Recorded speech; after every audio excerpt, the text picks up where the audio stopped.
Do të shime nisin sot përgatitjet për sezonin e ri tek Basanja duket edhe shumë ndryshime. Çfarë po ndodh tek Basanja aktualisht? Basanja, në fakt, nisim përgatitjet për sezonin e ri, 2026-2027. Besojmë se do të jetë një sezon ndryshe nga sezonet e mëparshme, edhe pse edhe sezonet e mëparshme unë i vlerësoj pozitivisht përtej rezultateve, sepse Basanja ja ka arritur me sezonet e mëparshme edhe me kalu nga kategoria 3 në të dytën, dhe po ashtu ka arrit me ka një ekip shembull sa i përket fair play dhe qytetarisë në çdo aspekt, si në fushën tonë dhe në fushat mike ku kemi udhëtu. Basania është mikprit, domethënë edhe pra tregon që ka kriju një emër të mirë në kategorinë e dytë të futbollit shqiptar. Sot nisim një cikël të ri, fal një bashkëpunimi të cilin e kemi bën publik, edhe besojmë që ky do të jetë një moment të fillimit i një epoke ndryshe për Basanian, edhe unë shpresoj shumë që ky bashkëpunim do të na sjellë rezultate të dukshme brenda pak viteve. Ky është një projekt afatgjatë dhe nuk bëhet fjalë për një sezon apo për 2 sezone, por unë shpresoj që brenda 3-4 sezoneve për Basanian do të flitet shumë ndryshe pastaj. Një ditë e re, mund të themi, për Basanian kjo sotmja, duke pas parasysh edhe stafin që sapo u prezantua, por edhe projektin afatgjat, si thatë ju. Është e vërtetë, domethënë, sot është një ditë e re, një ditë e bukur për Basanian.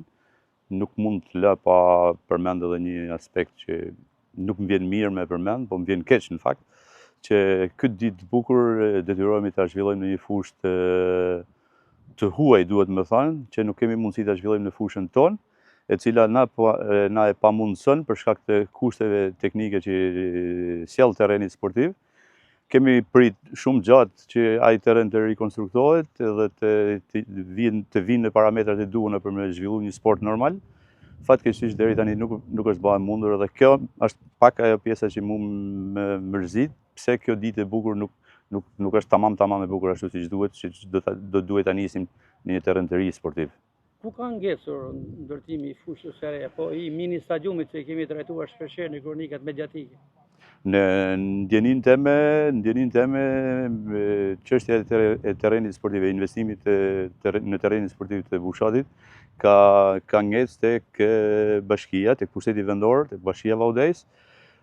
Nuk e di arsyn, mase mund të jetë çështje fondesh, nuk e di arsyn, por deri tani aty është problematika që ka ngecë pa u zbatuar projekti, i cili me shumë dashamirësi nga ana Federatës Shqiptare të Futbollit na u ofru mundësia që të bashkëinvestonin me bashkinë.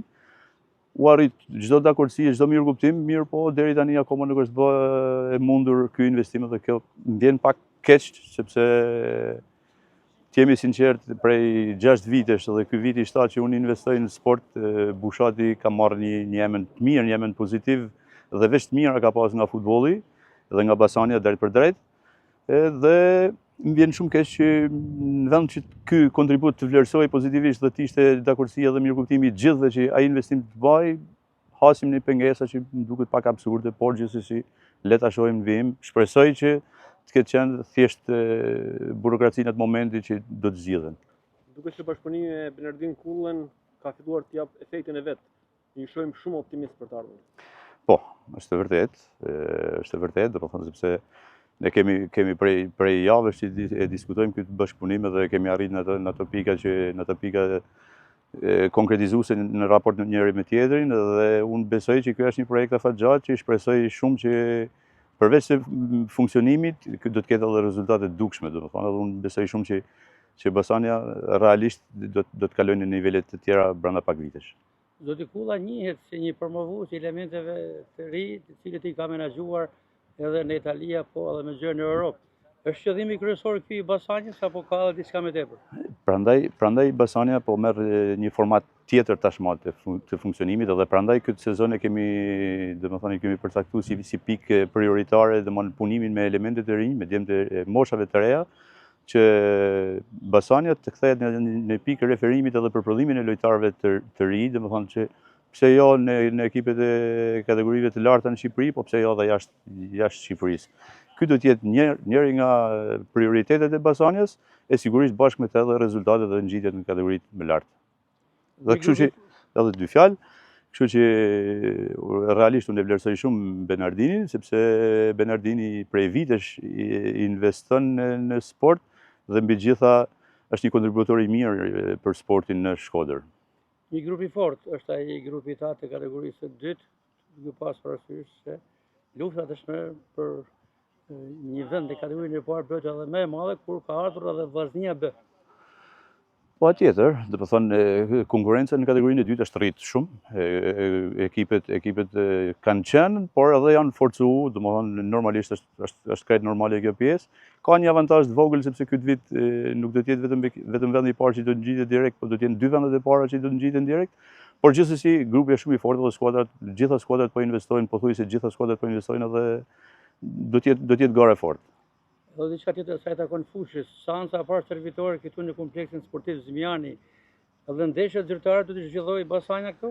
Do të thonë, seancët servitore do të zhvillohen jo vetëm ditën e parë, por në VMC këtu te kompleksi sportiv Zmiani dhe le ta shohim deri në fillimin e sezonit, nëse do të gjejmë ndonjë zgjidhje më të mirë për pjesën e ndeshjeve, por me shumë mundësi edhe ndeshjet do të zhvillohen këtu.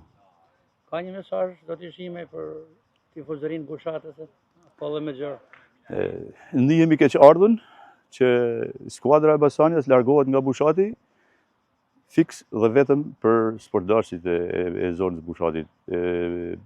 Bushati ka shumë sportdarës dhe një për arsyeve që më ka motivu shumë për me financu këtë klub kanë qenë ata sportdarës, domethënë që e kanë mbështetur këtë skuadër që nga dita e parë edhe deri më sot dhe më vjen shumë keq që largohemi nga sportdarësit, sepse futbollin në fundit për sportdarësit luhet, dhe më vjen shumë keq për këtë pjesë, domethënë që detyrohemi të largohemi nga fusha e Basanias, sepse nuk na krijon mundësinë edhe do të jemi më larg sportdarësit dhe këtë do ta ndijmë këtë mungesë. Shpresoj që ata të gjejnë forcën dhe mundësinë dhe të na mbështesin edhe pse në distancë.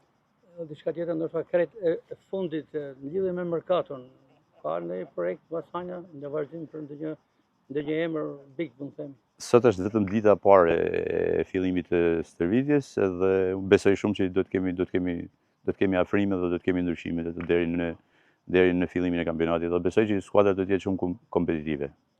Suksese zoti president. Suksese. Faleminderit dhe ju jam shumë falënderues të gjithëve juve dhe që edhe medias, domethënë që na mbështetni vazhdimisht. Shumë faleminderit edhe juve.